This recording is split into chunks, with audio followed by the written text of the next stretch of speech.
So here we are, standing in front of the Dale Chihuly glass sculpture that was donated to Aish HaTorah. Chihuly was inspired to make this piece by a Medrish that talks about Rabbi Akiva. Rabbi Akiva, at the age of 40, wasn't a rabbi, wasn't a scholar, hardly knew the Aleph Beis, didn't even know how to read an Amma Aretz. And at the age of 40, he was sitting by a beautiful waterfall, one of the many beautiful waterfalls that you can find here in Israel. And he was inspired by what he saw. He saw from the waterfall a small drop of water that just kept on dropping and dropping. And it dug a hole right through the rock itself. And he thought to himself, if water, which is soft, can penetrate rock, which is hard, then the Torah, which is fire, can permeate my heart, which is merely flesh.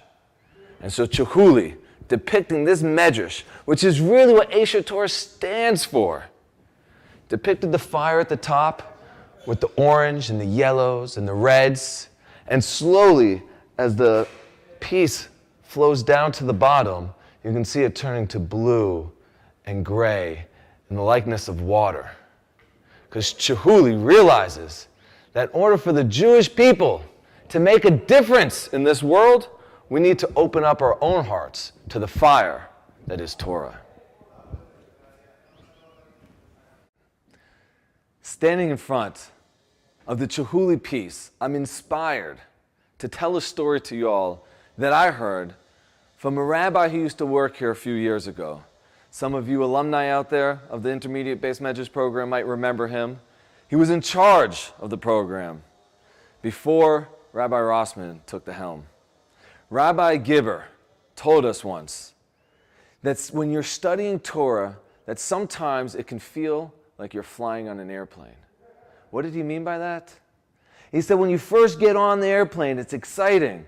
You feel the thrill, you feel the engine start to warm up, they start to thrust forward. That's the Essentials program, right? Inspiring, new ideas, new concepts, a new reality. And then you move into the pre-intermediate. Pre-intermediate's like takeoff, you're putting it into action.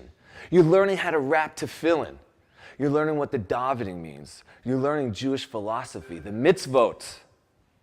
And then you get into the base Medrish program, you get into the higher levels, you get into Rabbi Reber's shir, and then now you're flying. But when you're flying in an airplane, sometimes you look out the window and nothing changes. Nothing's really happening. You wait a half an hour, you look out the window again, and what do you see? You see the same cloud, you see the same mountains, the same terrain.